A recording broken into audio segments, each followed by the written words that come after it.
Welcome to week 8 of Leadership and Administration. It's been really good to take this learning journey with you, and I trust that by now your project is working out well, that as a team you've become cohesive, you've worked through the various stages of forming, storming, norming, and now that you're performing effectively, your team charter has been well delineated and you've been referring to it as a norming document.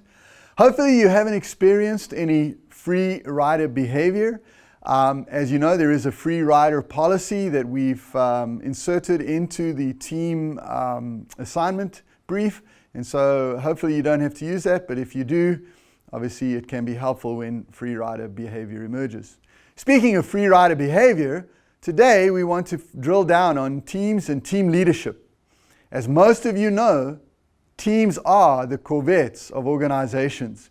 In fact, most organizations today are very cognizant of the powerful impact and pivotal importance of teams to effective organizational function and output.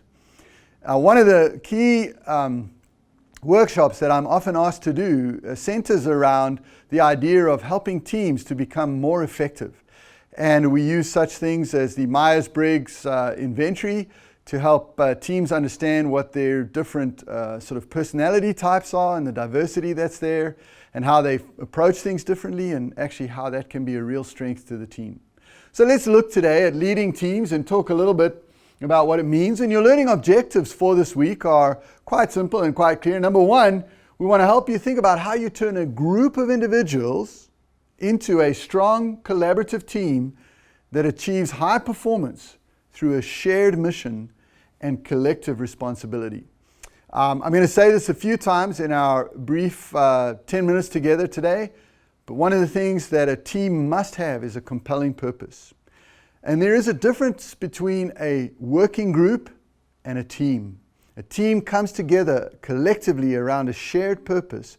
As few as 2 people, optimally no more than 10, although you can sometimes have teams of 20 or more, but that becomes very difficult to manage.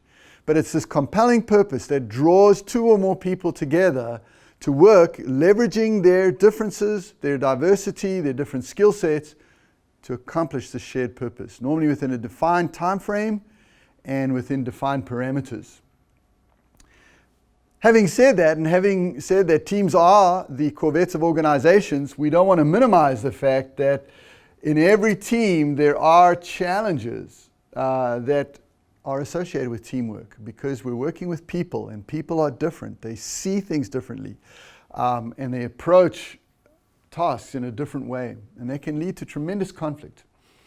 And so we want to help you. One of our learning objectives is how to lead a team to high performance by providing here it is again, that word, compelling purpose. Purpose for team effectiveness is pivotal. What is the compelling purpose? And there are so many stories about teams that came together and functioned at optimal level because the purpose was compelling. And if we have time, I'll talk about a few of those.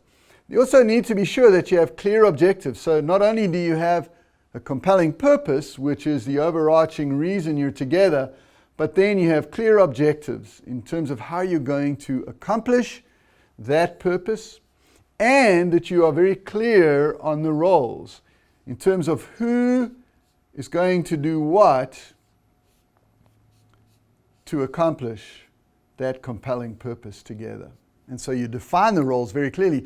And that's what hopefully at the beginning of this semester you did with your team charter. You defined your vision or your compelling purpose. You set down your objectives clearly. And then you mapped out who in the team was going to accomplish which pieces of those objectives based upon the strengths of those individuals.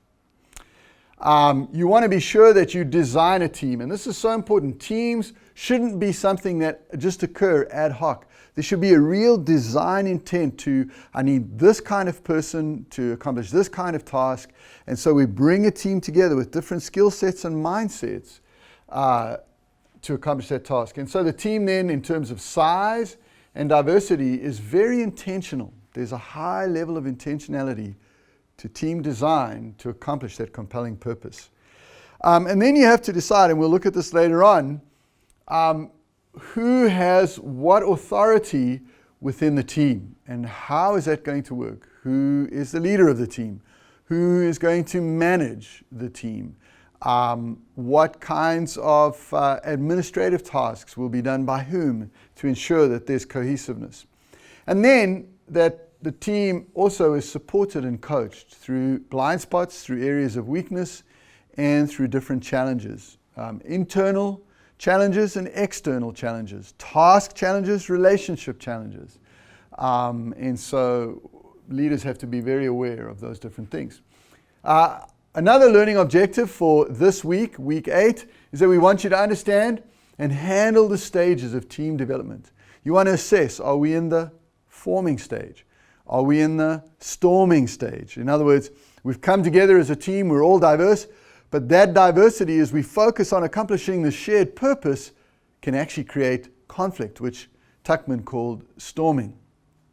And then as the team works through that conflict, because the purpose, the collective purpose is more important to them than their own personal goals, or even sometimes their own personal sense of saving face, they move then to norm and to work together effectively as a team.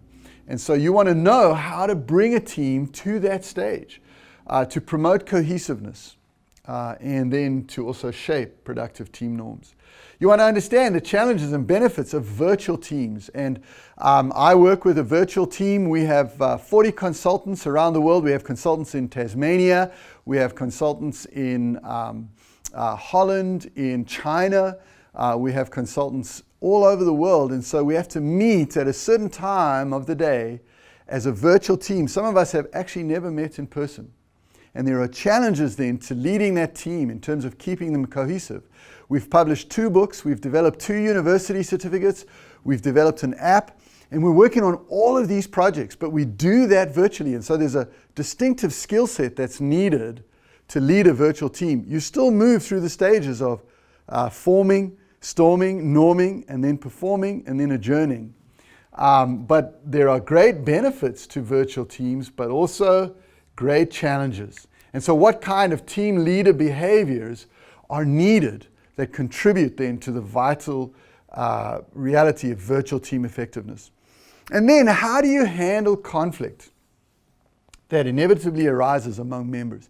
And you want to become, as a team leader, a very effective conflict manager, using Thomas and Kilman's conflict grid, using Michael Jew's notion of bids. Do we move towards? Do we move away? Do we move against? Understanding the different dynamics of conflict. And if we have time, we'll look at Thomas and Kilman's grid, which matches actually the managerial grid of Blake and Mouton. Another thing we want you to learn this week is how valuable teams are in organizations where work is interdependent. One of the very large organizations that I do a workshop for each month, I work with their project managers, and they're in a matrixed organization, which means that they have to draw team members from different parts of the organization, and those team members are also working on other teams. And so how do you leverage their commitment, their passion to your project when they're also working on other projects? And their commitment is voluntary. You're pulling them from other areas because of their expertise and skill set, but there is a high level of interdependence that you have to be aware of. And how do you leverage that? And so we also want you to see that when you're working in this way, there has to be tremendous capacity for coordination. People need to know what they're doing, when and how, and what the deadlines are. There has to be a very skilled capacity for information sharing. I mentioned our virtual team. Right now, one of the great challenges we're facing is looking for a platform that we can use to effectively information share, so that it's a repository that they can go to and not be dependent on us having to send emails, kind of like a team repository. Very, very important.